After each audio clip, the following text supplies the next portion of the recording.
Hello, and welcome to this week's conversation on the Low No Drinker podcast, bringing you closer to the people, places, and brands leading the low, no, and light alcohol revolution. Today, I am very honoured to be speaking to my guest and friend, the lovely Mr. Neil Hudson-Basing. Neil describes himself on his socials, and I love this description, as chaotic, queer, and kind, and still smashing it on the dance floor. And I've seen Neil throwing a few shapes, and I can attest he is definitely smashing it. As well, he should be, because he is 1/3 of the founding team of House of Happiness, which is what we're here to talk about today, among other things. House of Happiness is London's sober clubbing extravaganza. They've been going for a couple of years now. I've been to a couple of their raves, and they are phenomenal. And I want to talk today about where the inspiration came from, the trials and tribulations, and the challenges and the successes that he's had. See, I said to Neil when I started, if I don't write my introductions, I ramble, and now I just fluff my words. But you know It me by now. It happens. happens. It happens. I'm a public speaker and it happens all the time. And that, of course, was the lovely Neil, and he's going to share with us so much about what he's been up to, including the great work that he does, bringing together this event that puts a sober LGBTQIA plus event in the mainstream, and his amazing relentless work to make drinking sober or sober curious or mindfully accessible to everyone, no matter where you drink, what you drink, and who you drink it with. So thank you very much for joining me, my darling. How are you today, Neil? I am great. Thank you so much for having me. It's always lovely to see you. Oh, bless you. You too, my darling. No, it is good fun. You were one of the first people that I met in this whole sober, non-drinking, mindful drinking sphere many moons ago, because you launched House of Happiness roughly around the same time that I did the magazine. I think you were obviously first, and you've done some amazing stuff with it so far. So congratulations on all of that. I think it's brilliant. Well, congratulations to you too. And yeah, you were at our first rave. You were at our first venue, which was back in October 2022, which just feels like a lifetime ago, right? When you look at the world now and how fast time is flying as well. But yeah, I remember chatting to you shortly after because we had, but when we first launched, we had no context for what we were trying to achieve. We had no content, no context, and no idea, quite frankly. And I've been in events for nearly 2 decades, and I can tell you, launching a clubbing event is very, very different from the corporate background that I come from. And I know that when you were launching the magazine, this was just a whole new world for you too. And we spoke really, really early on, and you have been so supportive since we first began. So, that congratulations very much goes both ways. Thank you, my lovely. Thank you. Yeah, no, you're right. It was, I absolutely had no idea what I was doing, and I remember speaking to you, and you were like, "Yeah, we're just gonna figure it out as we go along," and it gave me the confidence to go, right, okay. He seems to know what he's talking about, and he doesn't know how to do it, so we're all just gonna figure this out as we go along. And look at us now. Yeah, well, we had no blueprint, right? Like when you think about kind of, sobriety and the pace that it's gathered, it's constantly changing. It's changed so much. And I know that when we first launched the House Happiness, when we very first started talking about it towards the end of 2021, and bear in mind, it took us quite a while to get to our first event. Everything around sobriety, not quite everything, but most things were either geared around kind of your recovery and addiction or mindfulness and well-being. And obviously you had Club Soda that were doing a lot around kind of mindful drinking as such. But when it came to a lot of the content out there, and certainly the events, they were quite two-track, and there wasn't anything for general people for lifestyle purposes. And so when we talked at first about launching the House of Happiness, we didn't want to go down either of those routes because it wasn't our story and it wasn't our skill set, passion, whatever, when it came to the mindfulness and well-being. It also wasn't my interest. I'm not a woo-woo person. I'm not on that side of things. People were already doing that very well. We wanted to create something that everyone wanted to come to. It was just a proper rave, just without alcohol, without drugs. And so something very much for everyone. And we were very clear from the beginning, whether teetotal, sober curious, or just taking a booze snooze, And that term, when we I'm not saying we coined the term booze snooze, but it's very something that we have built into our brand. Mm-hmm. Doesn't matter whether it's for the day because you're just coming to support your sober mates, whether it's sober October or dry January, or you're just simply taking a break and want to give sober clubbing a try. So it is for everyone. And what we love on our dance floor is you get people from 18 years old up to 80-year-olds coming to their first ever sober rave, and it's really beautiful to see that intergenerational mix of people from all walks of life as well. Obviously, we are a proud and loud queer-led and delivered event as well. Yeah. So we have a beautiful mix of people from from the LGBTQ plus community through to allies, and it's just this wicked melting pot of people on our dance floor. That is amazing. And I do recommend anybody who is wondering what to expect is to go on to the House of Happiness socials, which obviously I will link to everything below, and I will give Neil a chance to shout them out. But you're very good, you guys, at grabbing pictures and grabbing moments and grabbing connections and then showing those to people. So if anyone's wondering what it's like, obviously Neil's going to tell us about it today, but go and have a look at some of their socials, go and have a look at some of the videos and really get a feel, and also some of the amazing DJs.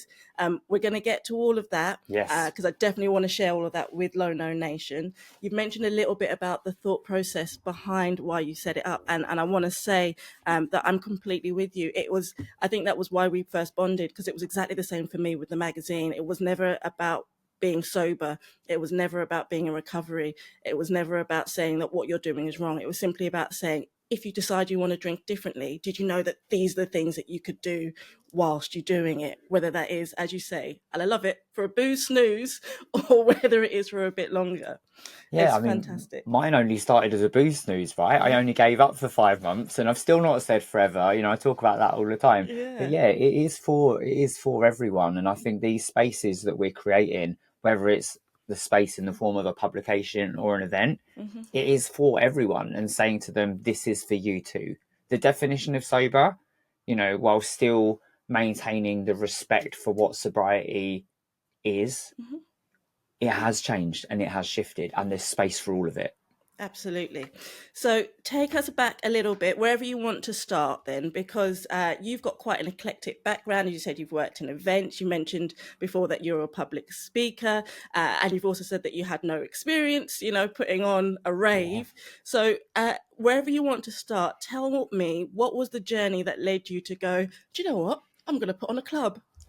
Yeah, so it wasn't, the House of Happiness was very much something that came from me being brought into the conversation purely because of my background in event management, right? So Janie and Emma, my wonderful co-founders, they became friends on the sober scene.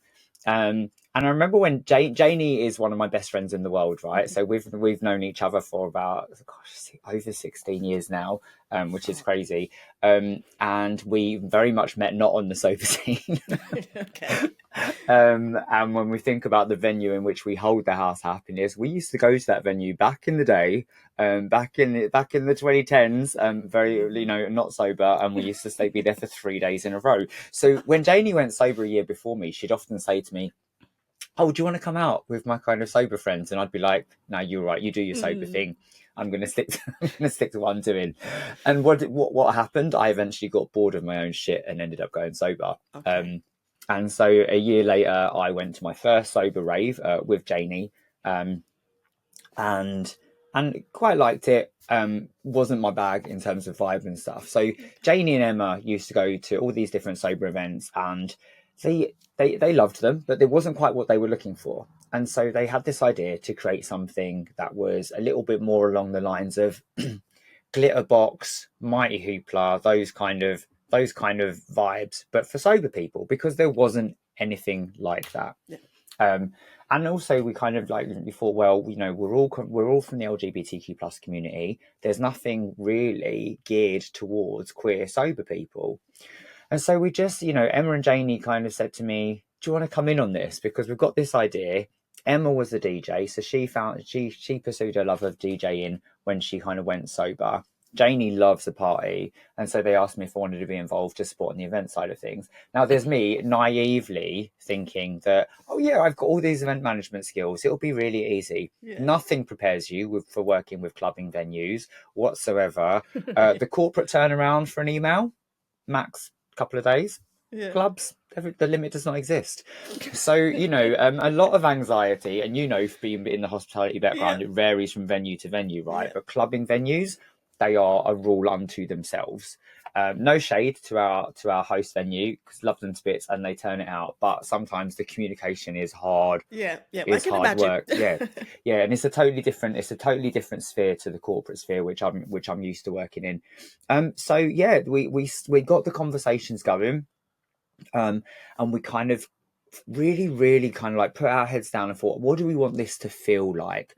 We wanted it to be flamboyant. We wanted there to be dancers, and we kind of thought, we started going down this route of creating something quite small, and then we just thought along the way, fuck it, if we're going to do it, let's do it. And we approached our first venue, which was Electro Works, one of London's top clubbing venues, right? We just decided at that point, we're all in. We're going to make it. We're going to make it happen. And we did. And yeah, a couple of setbacks, everything from kind of like rail and tube strikes through to the Queen dying. So the date shifted, and my God, and then there was a strike on the actual day of the event anyway, despite the fact that we changed it. But over 175 people came to our first event, and that's huge. It was huge. It was, and I don't think we were quite expecting it to be what it was. Okay. That was it. That was October 2022, and I'll tell you what. Since then, we say it every single time after each event. That was even better than the last one. Like the vibe, like the energy that people bring just keeps getting better. So when you think about back to those first days, it was all very naive. None of us really knew what we were doing. We all knew we had a goal in mind. Mm-hmm. We were very values driven as well. We knew what we stood for. We knew that we wanted safe, inclusive, fun, are kind of the pillars of our event. And we've got our house rules, which are promoted on our website and on every event registration page. Zero tolerance for any isms, phobias, any similar bullshit. We re-echo that on our socials very, very regularly, so that we're telling our new audiences all the time what we stand for. And we've just kind of gone from strength to strength since. I mean, it is challenging. I know we were chatting just a little bit beforehand about the challenges in the hospitality and events and entertainment and tourism. It has struggled, particularly since COVID. But what we have delivered is consistent, reliable events, content that hopefully appeals to everyone. And I think you absolutely have. We could talk on the challenges that many industries are facing at the moment, but there's nothing that you and I can do about those right now. But what we can do is we can celebrate the efforts that the three of you have made into creating something that is truly unique. Yes, there are other places where people can, go and have a sober drink and listen to some music, but you literally, I love the fact that your tagline completely fits. You are a sober clubbing extravaganza, because it is decadent and it is glamorous and it is exciting and it is full of color and sound and light, and you've got a glitter face paint artist and all these things going on. I remember actually after going to that first one and then having I went with my husband and we had our faces done, and I managed to talk him into getting his beard done.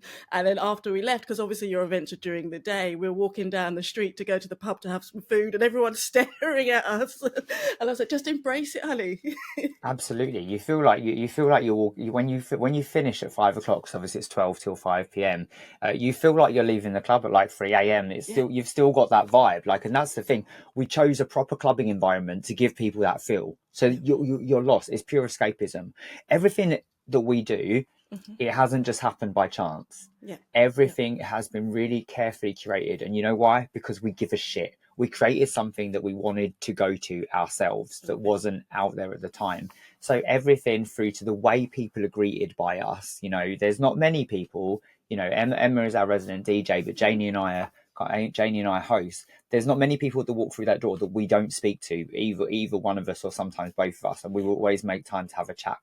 It's the amazing. glitter artists, the dancers, everything is very thought through.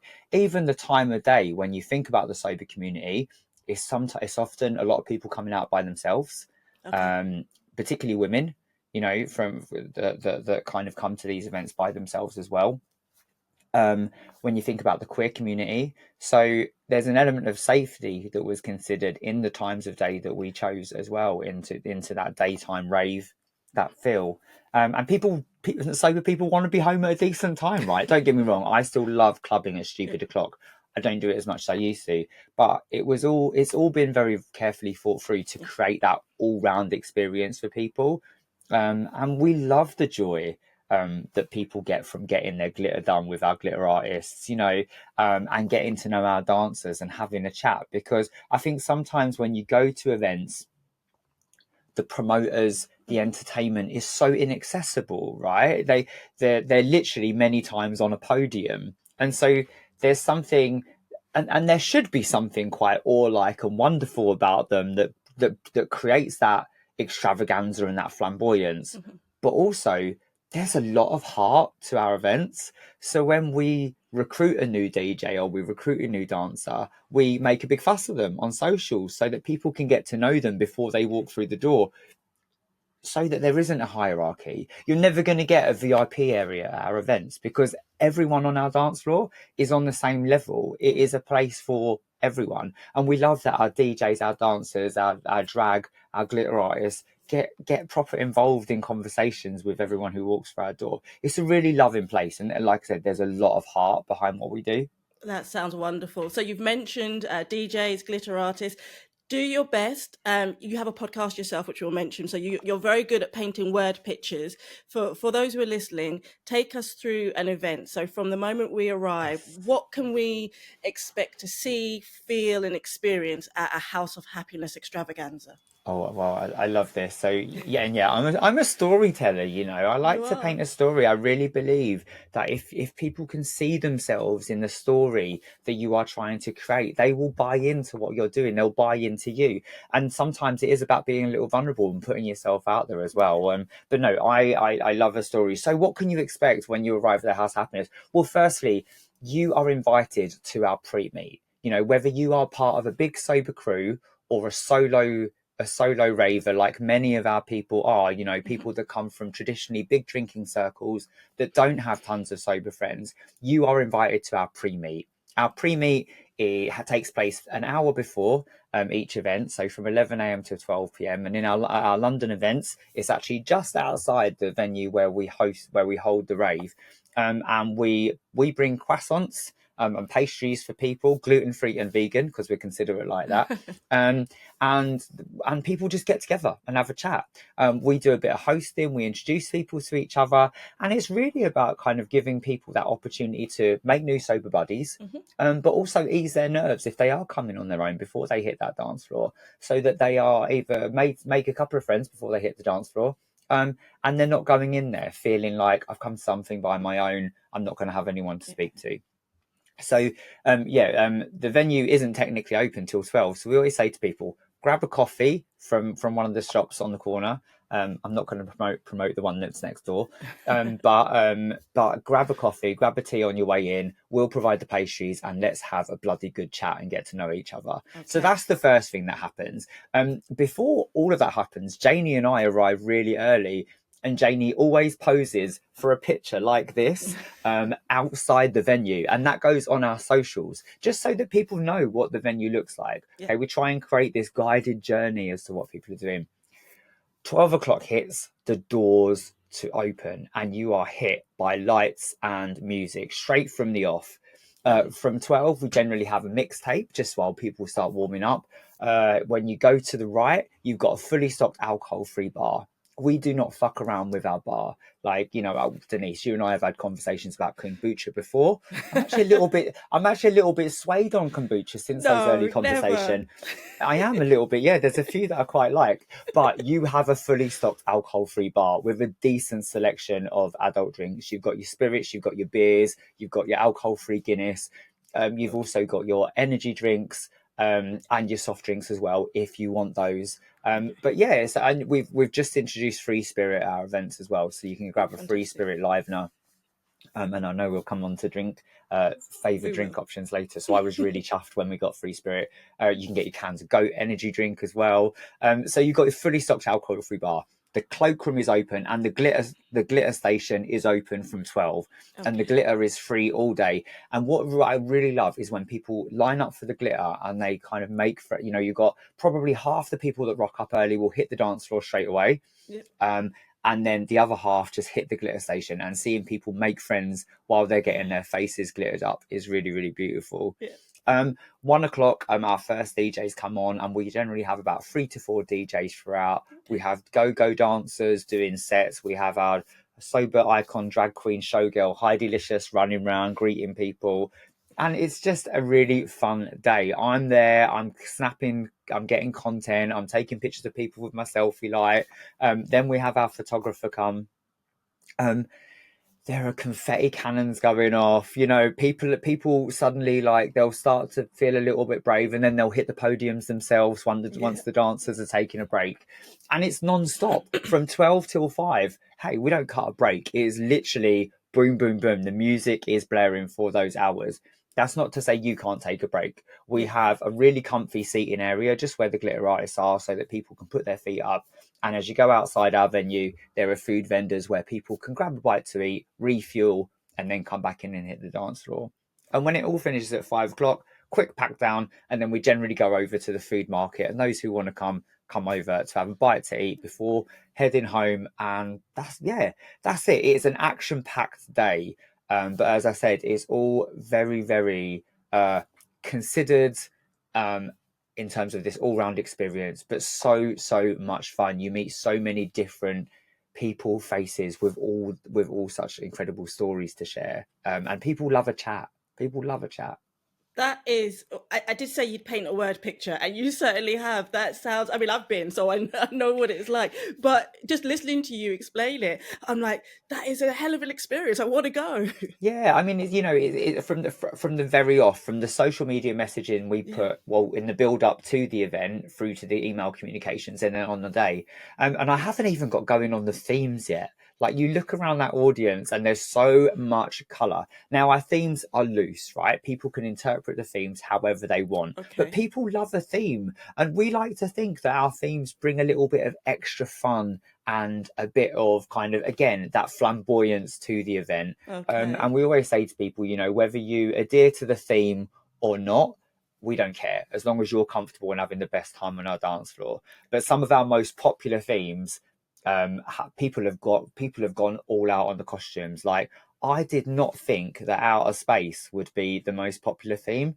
People went wild for outer space. They Really? absolutely loved it. Yes, they really loved it. I mean, Janie was a raving Princess Leia, which was random. I mean, I was an astronaut, but people went wild with it. We had one shortly afterwards that was feathers and fur, Oh. um, and people really loved that one. We had disco recently. We had neon was our New Year party. Hmm. We had our first neon party back in January on the 4th of Jan. It was so popular that we immediately put in a New Year party for 2026. That's how popular it was, and we'll probably end up doing another neon one. So people love that. They always come with a caveat as well. We're always quite mindful with our themes as well. So when we said disco themed, we were really, really clear: Hmm. no afros unless that's part of your heritage. Okay. Because as an event that bills itself as a safe, inclusive event that has no space for isms, phobias, any shit, it's clubbing, but it's clubbing with a conscience as well. We don't want Okay. anyone to come and feel alienated or isolated because of something like a theme or someone's Yeah. Yeah. choice or inconsiderate. So we're always quite we try and be as informative and helpful as possible along the way. That's wonderful. That's wonderful. And it also means if you do that theme again, I can go and be the only person with an afro. You absolutely can. You absolutely can. But do you know what we But also that's, you go we did it ahead. with? We did it with feathers and fur. We were really, really Yeah. specific. No real fur, Yeah. right? Yeah. So we always try and consider every attendee that's coming. And I think what you do really well as well, because when I went to my second event with you, I'm not one for getting dressed up myself. I always get it wrong. I always feel like I look like a pillock. That's just my own my own issues. But I went and I didn't feel at all out of place just because I wasn't dressed up. You know, I was still greeted with just as much warmth. I was still brought onto the dance floor. I remember dancing with random people, and Yes. so it doesn't. I like that it doesn't matter, is just No, going and expressing yourself and having a good time. And if yourself happens to be somebody like me who's just comfortable in jeans and a t-shirt, then wear jeans and a t-shirt. absolutely. I always say jeans, t-shirt, favorite little black dress, pajamas, whatever you want to come in. I am still going to be there with my little light, capturing a picture of you from our socials, Yeah, regardless of what you're wearing. Because what do I care? I care about seeing happy, smiley, glittery faces on our dance floor. And hey, not everyone likes glitter. You find it for ages. true. My pug poops glitter. Do you know what I mean? I Oh. like glitter, but not everyone does. Listen, as long as you're having a good time, we're Yeah. having a good time. That's a win for us, regardless of whatever you've come in. So yeah, it's just I'm really glad to hear that, because that's exactly what the message that we want to give across. You come as you come as your whole self, and be free on that dance floor. Yeah. That's all we give a shit about. Absolutely. You've mentioned the phrase "in our venue" a few times, so I normally do this towards the end. But just if people are listening and they're chomping at the bit to know where this takes place, if they want to know if they can get there, so what is your current venue at the moment for Yes, House of Happiness? so we hold our events at Fire. That is our London home, or at least for the rest of this year.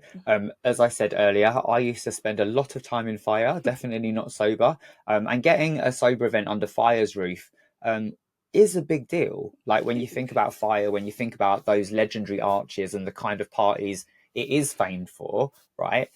Getting a sober event under their roof was something that we're really proud of. It's something that we really wanted to do. We wanted that dark, grimy, proper clubbing event feel. If anyone comes and moans about the toilets, I'm like, you're in a club. What do you expect? This is what this is what we're supposed to get. So yeah, no moaning about that, please. It is a dirty, dark, grimy club. But it's what people want, that proper clubbing event. I'm not even going to call it a clubbing experience anymore. Yeah, It's proper clubbing. clubbing. It is a night out. It's just during the day with no alcohol, including a grimy club. And Love it. That's our London venue. And we recently obviously held our first event in Manchester, and we held that Yes. at Area, which is the sister bar to Fire. So I have to say, Fire and Orange Nation, who it falls under, they've just been so supportive. They take our guidance when it comes to alcohol-free drinks and getting those in as well, and what's popular. Obviously, they have to play ball with their retailers and, Mhm. and the companies they use, but they've been so supportive. That's amazing. That's amazing. So you did the Manchester event not that long ago. Tell me a bit Yeah. about the decision to reach out into other parts of the UK. What was it like? How did you find the venue, and how did it all go? It went brilliantly, and we had a great turnout, and it was so well received. Everything. I've been in the events industry for a long time, and I get really bored of how London centric it is, and I say that as a person from London as well. So when you think about, we were looking at the kind of people that come to our events, and so many people were coming to our event from the north, um, and obviously there are some sober events up north as well. I know Flamingo AF is no longer around, but Steph is doing events up there, who was one part of Flamingo AF. Mhm. They've got Dry Wave up there, but we were getting a lot of people coming from the north to our events, and so we thought, well, Manchester has a wicked clubbing scene. It has tons of sober people in and around Manchester. Why not? Let's give it a go. And the venue were really, really supportive. But what we were able to do, what having had that first event, is it was really beautiful to be able to literally pick up the House of Happiness, Mhm. take it to somewhere, and replicate exactly that same feel good Okay. vibe, that and all of the things around that, the warmth, the energy, the love in the room. And I think that was really telling for us, that we were like, we know who we are, we know what we're trying to put out. We don't know what we're trying to put out there. We know what we're putting out there. Yeah.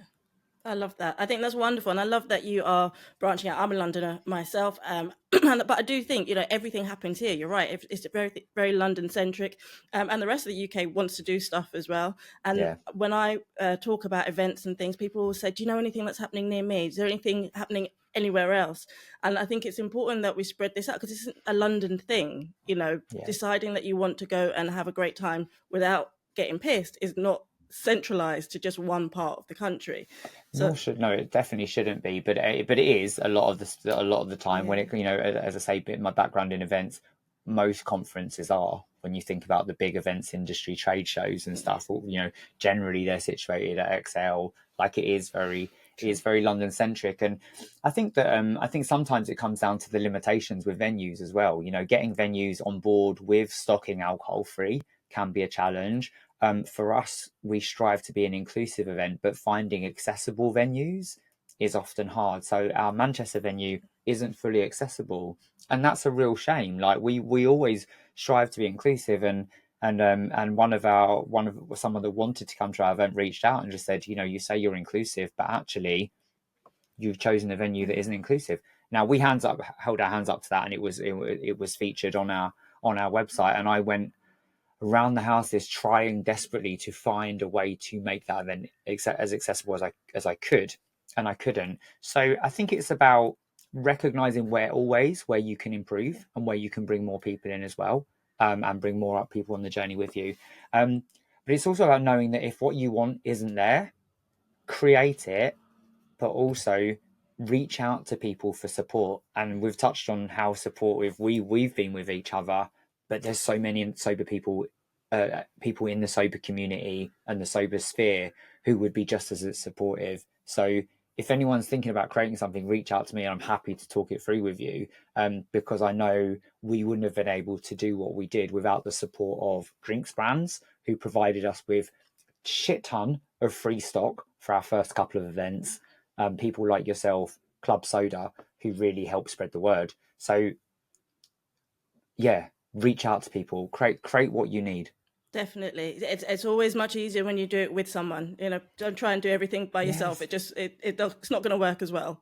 No, we're a collab. Sober people are very giving, very collaborative, on the whole, and yeah, you don't have to struggle as much as you think you might. Yeah. I'd like to have a chat a bit about the challenges and triumphs that you might have faced bringing something like this to a community which you said beforehand, the LGBTQ plus community doesn't have a lot of space for sober events, and it doesn't have a lot of, I know we've spoken about this before, and whether it's that feeling of acceptance, whether there's a deeper rooted issue as to why alcohol is so ingrained in the community. How did you find introducing this? Obviously, you guys are a queer led, proudly so and rightly so, queer led initiative. Was it a challenge? Did you find there was a lot of pushback, or was it a case of people going, oh my God, finally? I think it was a case. It was more a case of finally. There's always Right. there's always trepidation at first. Are we going to have a big enough audience? And I think that was a lot of the biggest thing was like, are we going to attract enough queer people to this event to deliver an event? And so that was very much the thinking behind making sure that it was for everyone, Mhm. whether part of the LGBTQ plus community or allies. But there was one instance that really, really stood out to me, and I think it was on our third event, which was Love Shack themed, and it was a gorgeous event, and we'd moved to Fire at that point, and someone come up to me, in tears and said, I didn't think I'd ever experience this again. They had been through addiction and recovery, and so didn't think that those spaces were for them anymore. Okay. Um, and I think that really hit home quite early on around the importance of what we're doing. Um, Beautiful. and there's been lots of conversations like that. We share feedback regularly, Mhm. and there's lots of conversations around people saying this is the warmest, most inclusive space they've ever been to. We have a lot of people from the trans and non-binary community come to our events again because they know it's a safe space, because we're really really fucking clear on our Yeah. messaging that this is a space for all identities, no matter of who you love and how you identify. So we do hear that a lot, and I think that's probably the fact that we can say this house is your house, our dance floor is your dance floor, and genuinely mean that. I think it helps to overcome some of those barriers that people might feel going to a regular clubbing event that isn't sober, And particularly if they have a past with alcohol and drugs. and I think that's wonderful, and I do like, that you say it is queer and allies. So you're not, again, with what you're doing, you're not restricting it, and you're not saying that it's only for queer people. You're saying it's for everyone, Yeah. as long as you're within our umbrella of just giving some love and giving some respect, and as you say, Yes. keeping your isms away. Yeah, no, zero fucking tolerance for them. But even when you think about someone like me, I don't have an addiction or recovery story, right? That's not my story. Yeah. It's other people might feel differently about their interpretation of my story, but I do not. Right. That's not how I identify. But when you think about it, I can still. There's a real privilege here. I can still go to regular clubbing events, right? And I'm not tempted to drink because it's, if I did, it wouldn't disrupt my whole life. Okay. I'd probably be really, really fucking disappointed with myself, but it wouldn't throw my whole life into pieces Yeah. again. Yeah. Right. That's a privilege. However, I still want to go to a queer sober space because I know I don't have to be around drunk people. Yeah. Yeah. So the space is for everyone. The space is for people like me who have given up for a lifestyle reason. The space is for people who do have that addiction and recovery story. The space is for people who want to be an ally to the queer community, who want to be an ally to their sober friends. So it's very, very inclusive. I think that's wonderful, and I think that one of the great things about the mindful, sober, curious, non-drinking, alcohol-free, whatever you want to call it, in this space, is that I found that when people aren't necessarily as marred by feeling grumpy themselves because they're hungover, or they did something stupid the night before, there's a lot more space in people's hearts and minds to be more considerate of other people and to be kind and to have a nice time. I realize that actually I'm not a jackass. I was just really grumpy because I put myself in a really shitty situation. Yes, there is so much joy. I think that what I get so frustrated about is this rhetoric around sober being boring, right? And I always say to people, you think sober is boring? Come to one of our events. Yeah. But you're right, people's hearts are open. I think when you create that space, when you kind of set the ground rules for what you want your space to be, whether that's the tone, the vibe, the conduct, whatever it is, I love seeing the relationships develop on and off the dance floor at the House of Happiness. And when you see those friendships really, really blossom outside of our events, we're so proud of that as well. It's not just about ticket sales, it's about creating something for people. And I think me and Janie and Emma often talk about it. I never thought that I'd go into the House of Happiness and make a ton more friends, right? I thought because that's not my experience of working in events, in corporate events. No. But what I've made is this entire sober friendship group, or loads of different groups and loads of different relationships and people that I genuinely have lifelong friendships with now as a result of launching this. And so that goes far beyond just ticket sales and getting people onto the dance floor. Amazing. This podcast is all about low, no, and light drinks, drinkers, and drinking. So I'm going to circle back to the drinks for a little bit because you've mentioned a couple of things which I find really interesting.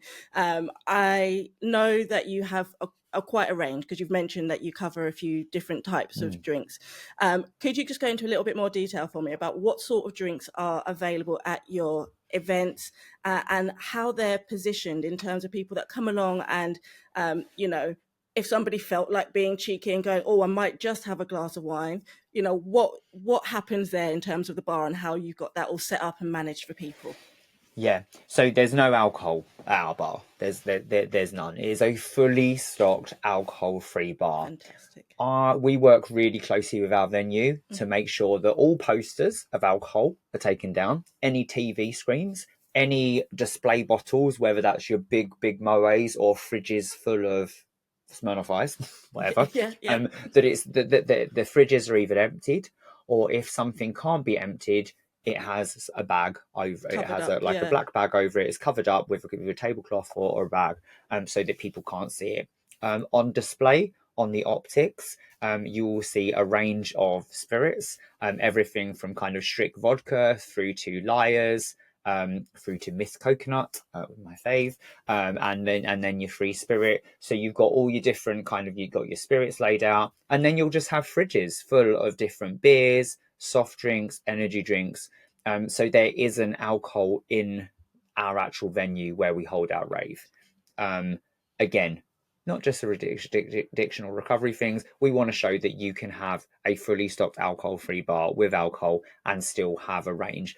We work with Fire. They print off a menu with all the different options, because I think sometimes people, they don't know what sober drinks are on option. Yeah, yeah. I Right? They like don't that. know Yeah. what's available. So Fire print off a menu that basically has everything, the range of things, and they group it with under ciders, beers, wines, proseccos, so that people have that full choice. Um, there are bars outside, because obviously it's part of a food garden, so there are drinks outside if people that are not our event want them. But generally, if someone comes to our event, they don't go outside to buy a drink. Yeah. And we're really clear, if you feel the need to go and have a drink during our event, just don't come, or don't have a drink beforehand, because it's not the space for you. There's enough places to do that. We've found on the whole, people have been really, really respectful. It's not to say it hasn't happened. But what has happened is when we've found people, we've just said, you can't come back in because Okay. this is not the space for you. So we're really, really clear. It is 100% alcohol and drug free space. I love that. I like that you've made it clear as to what you're trying to achieve and what you're doing and the lengths that you're going to go to make that a space where people can feel confident. Because for me, it's all about making sure that people are comfortable and confident in their choice to drink less. And if you are somebody who wants to go clubbing, for example, but is worried about being triggered, because clubbing is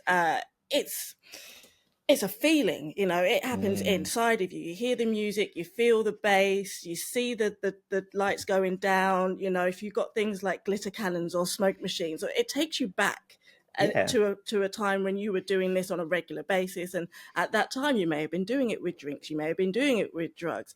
And so for those people who want to know that they can go and not, or if they get triggered to feel like they want to have a drink, that they're not going to be able to be tempted to just go to the bar and have this or that, but you're going to make it easy for people. And I like that, because at your event I did see you had menus printed, and it was so good to see people looking at the menu and being able to make a choice without having to feel awkward saying to the bartender, do you have anything like this? So Yeah. people could feel confident in that. I think that's because that's where so many people fall down, right? When they're Mm, doing when they're doing dry January or sober October, or they're just giving sober curious life a try. Is it's just easy. We snap back into what we know yeah, so yeah, easily. And when you're put on the spot, what do you want to drink? I'll go on, just have one. yeah, That's just not an option. We just take that option away for people. yeah. Just makes it easier. And you've got a really good range as well. So you mentioned you've got vodka, you've got spirits, so you've got whether it was a vodka or a gin or a whiskey or rum, Yeah, alternatives and vodka red, a styles. no vodka Red Bull. People can get all your regular Yeah, drinks. They're just not alcohol in. that's fantastic. That's fantastic. I think that what you guys have done and are doing is phenomenal, because I don't know of any other spaces that do what you do, especially not the way that you do it. Um, you mentioned that you are in Manchester now. Are there any thoughts of going anywhere else? So, I mean, we're going back to Manchester, Okay. and so that's definitely on the cards. For the summer, we've actually not released the date yet, so this is Okay. a bit of an inclusive, but it is going to be taking place in the summer, Ooh, and we're going to get the date out there shortly, and fantastic. it is going to be a Pride party, because it falls during Pride season, Of and course. Manchester, massive LGBTQ plus scene. Why not throw a Pride party? Our Pride party is going to be in London in June. So yes, I think that it's about being realistic, right, with what we can achieve. We all do this on top of full-time jobs, and it's expensive to do as well. Yeah, Like, I can these imagine. events, they don't make a ton of money. We're not in it for the money. And so we have to be able to cover all the costs. And with throwing an ultimate sober clubbing extravaganza, that doesn't come cheap, right? You've Yeah, got the glitter artist, you've got the photographer, you've got all the dancers, the DJs. So we what we always want to guarantee is consistency and a really good time. So we would love to be able to roll this out in all the main cities, for example.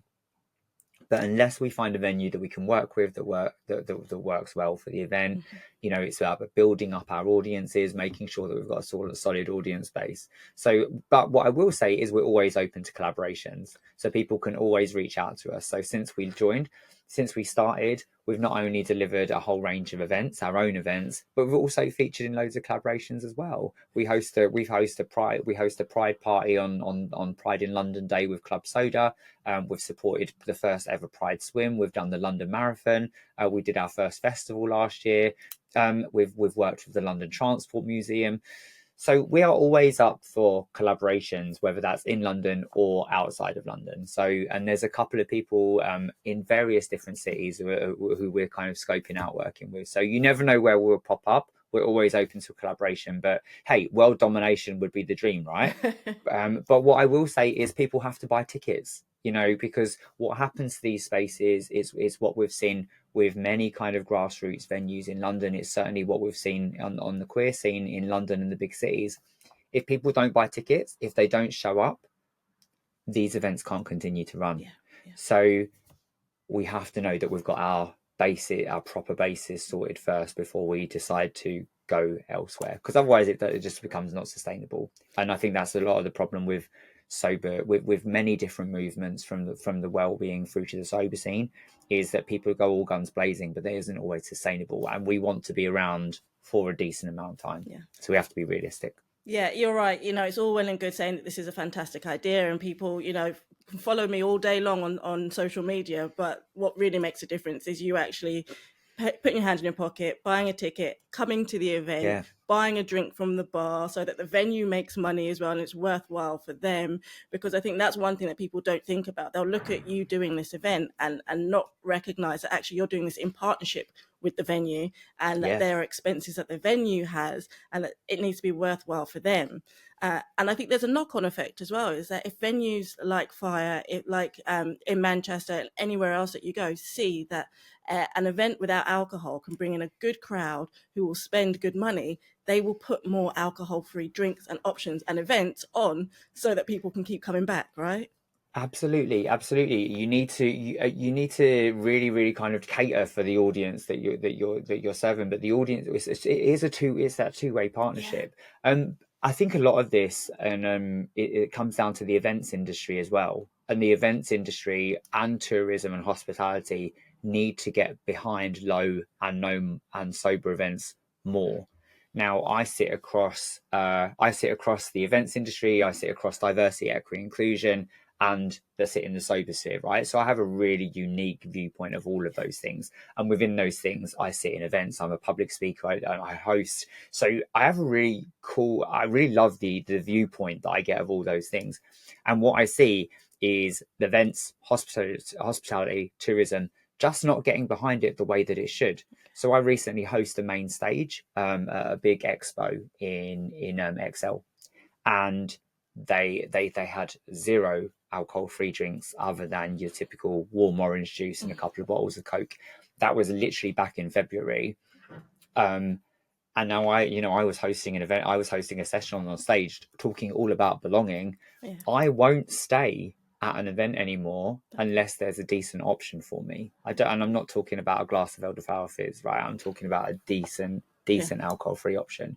So I think the events industry need to get behind low, no, and sober spaces and mindsets more, because I've been in events for nearly 20 years now, and it hasn't really got any better. There are some stellar people who do it really well, Mm. and a big shout out to a couple of people, Diageo, as they should, but also Clifford Chance, which is a law firm. And I went to an event there last year, and I've worked with Clifford Chance since, and they have absolutely nailed it. Like they had two or three different wine versions.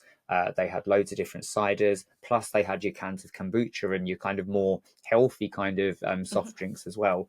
So there are some people that are doing it well, but it's just not enough. And when I was doing a little bit of research on this, and there was a study by the CIPD recently, and it said 84% of employers their official work events feature and prioritize alcohol. and they feel that alcohol is a major selling point of their event.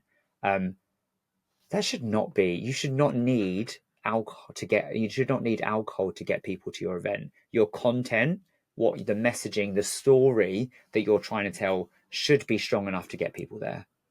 It's interesting because a lot of the numbers that you see in various places are all talking about how things are changing and how things are moving on, and you can get more alcohol-free drinks in pubs now, and they've got more events. But actually, in reality, is it just that there, as you say, is a small pocket who are doing it really well, and the majority still have a long way to go? Yeah, absolutely. I don't drink beer and I don't drink gin, right? Now, every pub that I go into, well, they'll have an alcohol-free beer, they'll have an alcohol-free gin, but I'm just sat there with my Coke, or if I'm feeling a little bit hey, I'll have a Red Bull, right? But but that's it, because most of them are just so like, oh, everyone drinks beer, everyone drinks gin. Absolutely not. So when it comes to pubs, but when it comes to big events, small events, we're still nowhere near where we need to be. It's getting better, but you're right, nail on the head, small pocket. And when you think about workplace environments and this prioritizing alcohol, the ramifications of workplaces and on workplace culture and workplace conduct and behavior from that, never mind productivity, is huge. And so it just makes sense. It makes sense from a productivity and a business sense of view to look at your workplace culture and your policies around drinking and alcohol.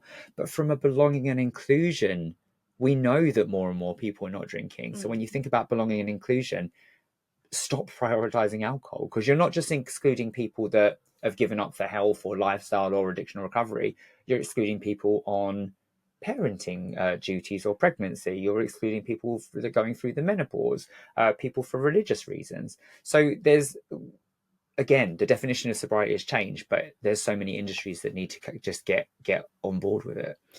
So what do you think, where do we start to tackle this? I mean, I don't know, start is the right word, because obviously things are beginning to change. Is this down to me as an employee to go to my boss and say, hey, boss, we're doing an event, where's my drinks?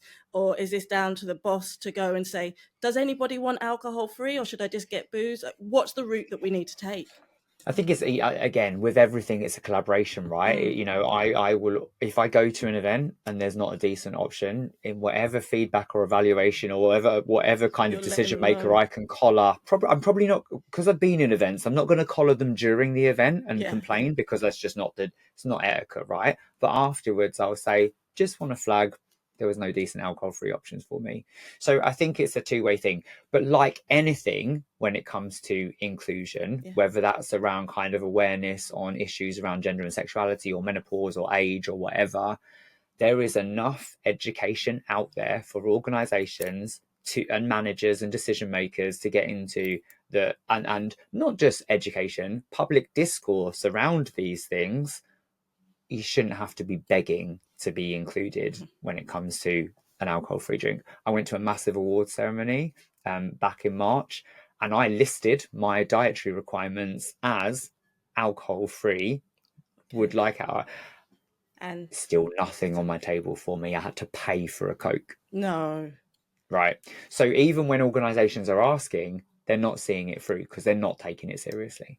Yeah, yeah, absolutely. I reminds me, I went to an award ceremony. I was up for a nomination for the magazine a while ago, and I went, and we got there and had welcome glasses of champagne and everything. And I knew I hadn't won, because when I asked if they had anything alcohol free to drink, the answer was no. You have to go and ask someone. And then I went to ask at the bar, which was just a table, as it happens, a table with a black tablecloth with rows and rows of Fever Tree sodas, a Coke, a tonic, and a lemonade. And they had to track down a manager to go and track down a bottle of alcohol-free beer from the back of some fridge in the back of some function room somewhere else, which he brought out in a really big wine tulip glass because they didn't have anything else. I was like, dude, this isn't that difficult. It's not that difficult. Just have some options in a fridge and then put them on the table. It's the same thing that you're doing, but just a slightly different product line. Yeah, Janie works in the travel industry, and she's had it at the same venue for the past 2 years running, where they literally just have nothing, not even water. So it's just slack, and actually it's just not Yeah, good enough. slack. Yeah, Yeah. absolutely. You mentioned a couple of times that if you're at an event, then, or if you're at a venue and they don't have anything decent to drink, then you're not sticking around. And I love Yeah. that. You are a very confident young man. You are quite happy to say, no, this isn't good enough. You're not serving me. I'm leaving. But I wonder, because you've written some amazing articles for Low No Drinker magazine, you covered many, many topics, including how people can face their social life when reducing or removing alcohol in any way, shape, or form. So I wanted to bend your ear on that a little bit. I wondered if you had any tips for people who are still going out and still wanting to hang out with their friends, but perhaps, as you mentioned about some of your guests, House of Happiness, they might be the only one in their group who is not drinking, or they might still want to go to the pub because they like going to the pub, but they don't want to consume alcohol. What do you say to those people who are looking to still enjoy that social aspect, but do it with less alcohol, but might not feel as confident as you do? Hey, I mean, it hasn't always been that way. Firstly, I'll take the young man. Thank you very much. At 42. You're younger than me still. Um, hey, what the fuck is age? You True. know, especially when you're on a dance floor. You know, True. it literally just doesn't matter. But so firstly, it hasn't always been that way, Yeah. right? You know, I found my voice, and I alluded to it in the recent article that I've written for you, where I just don't really want to be around drunk people that Yeah. much anymore. But obviously, I also don't want to cut off my social life Hmm. completely. So what I have found is that I will either find a wingman. So that might be one of my friends, and this was very much in the early days. Like, luckily, you know, Janie was my best friend, and, Yeah. and she'd given up alcohol. But sometimes people don't have that. So learn to lean on the people that you can lean on. In which case, say to them, you know, I'm feeling a bit uncomfortable about this. Can we have a get out plan? Or you know, I'm gonna set this time. Can we leave together, or can you help me kind of like, you know, get out of any situation at that time? I've got to the point now where with some of my friends, I will literally say no to doing stuff, or I'll say, do you know what? I'm going to come for one or two, see how I get on, but I'm probably not going to stick around for long if I know that it's going to be a boozy affair. Because that might be a kid's birthday party, or it might just be a catch up. But either way, I'm not going to stick around if it's going to be centered around alcohol. And then it's asking those people if they'll come along with you to a sober space. And yes, by all means, come to the House of Happiness. But Definitely. there are other sober spaces out there for you Yeah. as well. So try what's out there. And if there is nothing out there, if you've got the spoons to do it, create something yourself. But one thing that I always said from the very beginning when I started to suss this out is, be prepared to sit with the discomfort a little bit, because actually sometimes what I've done is I've gone home and I felt really shit about myself, because I'm like, actually I was having a really good time. Yes, some people were a little bit annoying, but actually I've kind of gone home and now I'm just sat at home feeling sorry for myself. Yeah. Sometimes it is about sitting through the discomfort and knowing that you are going through a period of change, right? You know, it might not feel comfortable initially. You are learning to navigate this whole way of being around yourself, being around other people in these new environments without alcohol as a crutch. So sometimes sitting with the discomfort and pushing through it, it's the same as when you start exercising, right? Yeah. You're flexing a new skill, a new mindset. And Brené Brown talks about it a lot. And she calls it the three F's: fucking first time. Okay. And the fucking first time you do it, it's probably going to be hard. You're probably not going to be good at it, and it's probably going to be quite Yeah. uncomfortable. Yeah. But actually, sometimes we need to sit with the discomfort. I talk about that a lot when it comes to getting your head around diversity and inclusion and allyship. Right? Is that sometimes when you have to get comfortable with being uncomfortable, Hmm. because soon it's not it won't be uncomfortable anymore. So sometimes it's worth pushing through and thinking, oh, actually, they might have been drunk, but I still managed to have a really good time. Yeah. You're absolutely right. Saying that, recognize when time is done and go home. You know, don't Yeah. do an Irish goodbye, do whatever you need, but look after yourself and reach out to people, because people do want to help you, and that might be a friend who's a drinker, or it might be someone who who you meet through the sober community, and throw yourself into the sober community because everyone's friendly, but do give yourself a chance to like the things that you used to like, because you can still like them without alcohol. I love that. That's a lovely sentiment, and I think that's really good advice as well, because it does change. It completely changes. You know, I remember the first few times going out with some of my best friends, and they might still be drinking, and you can see them when you're not drinking. You can see how the alcohol is starting to impact and take effect, and your first instincts might be to actually, no, I'm just going to leave. But actually, if they're still your friends and you still care about them and you still want to spend time with them, then there are ways that you can do that. But yeah, there'll be a cutoff point. There'll be a moment where it's like, okay, now I think I've had enough, but you guys crack on and tell me all about it tomorrow. Absolutely, and make yourself okay with that, because you're probably not missing out on anything either. Not by that stage, no. But not by that stage, no. But like you said, like you pointed out at the beginning, my Instagram bio says still smashing it on the dance floor. Yep. I wasn't always sure that I'd still be smashing it on the dance floor, right? It took me a while of being sober to get to that point where I still smash it on the dance floor, or a podium, or when I'm walking around the supermarket. Because what have I discovered?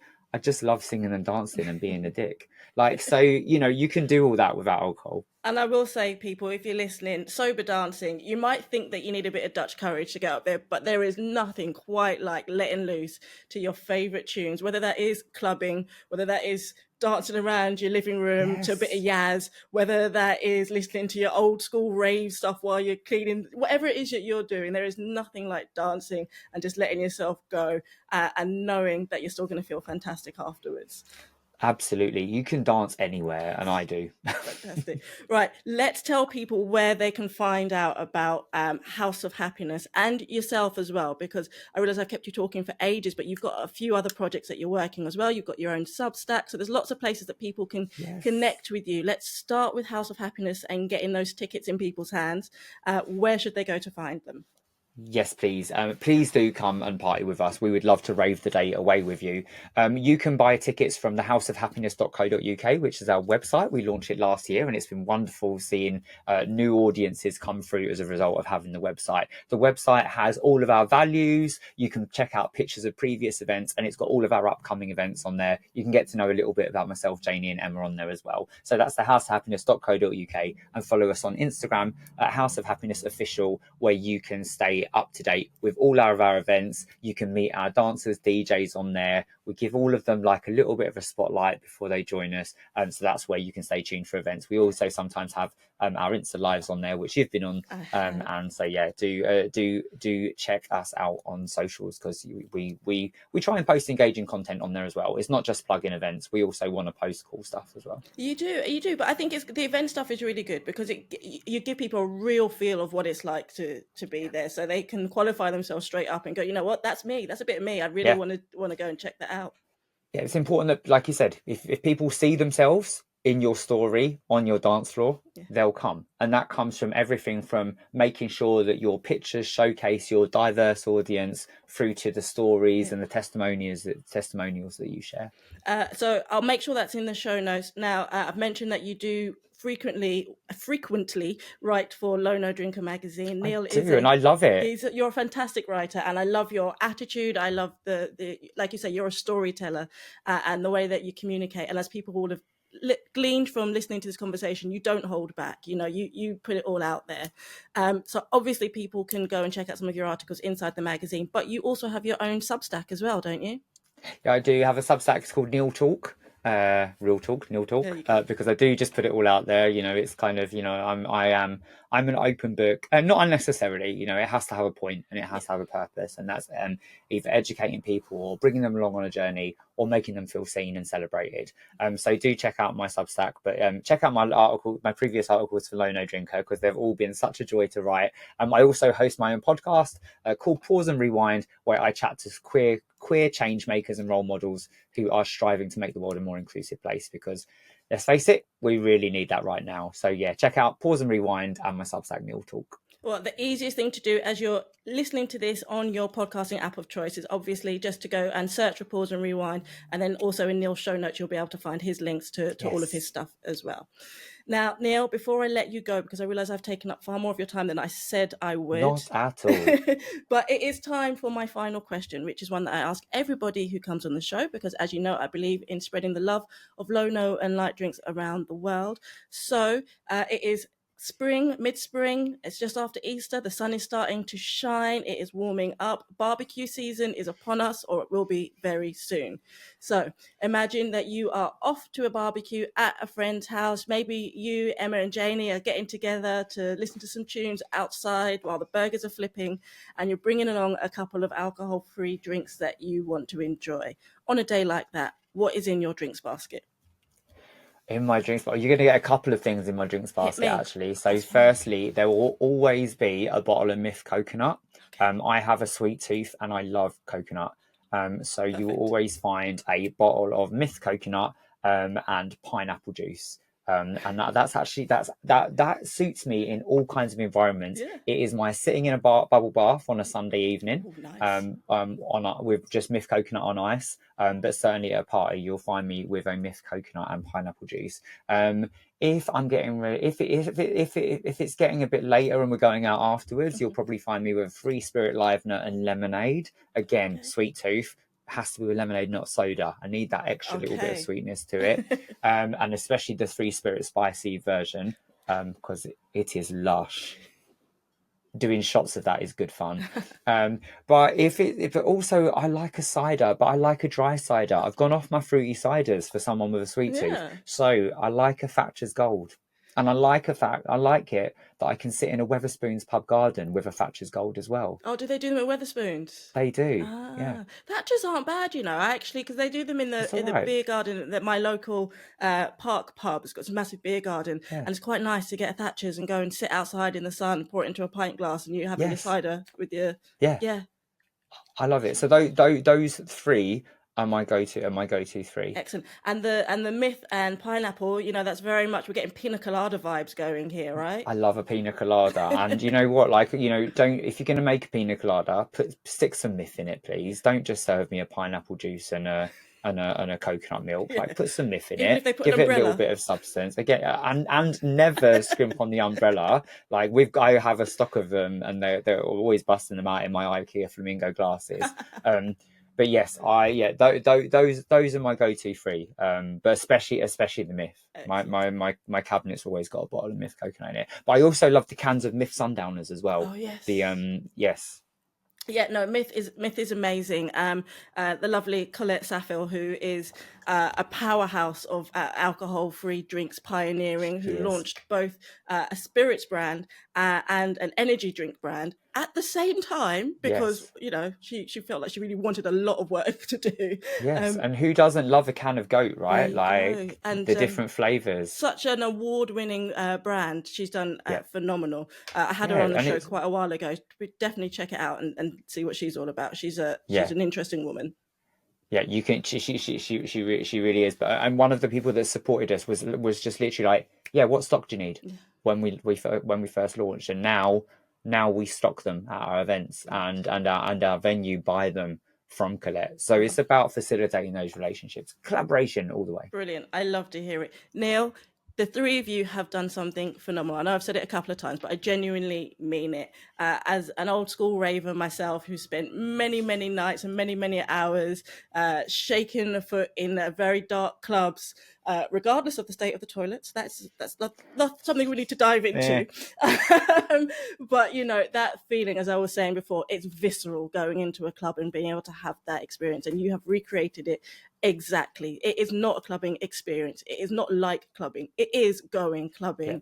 You just get to go home at a decent hour, and I think that's brilliant. Absolutely. Or sometimes, like me, I'll carry on, and then I bet.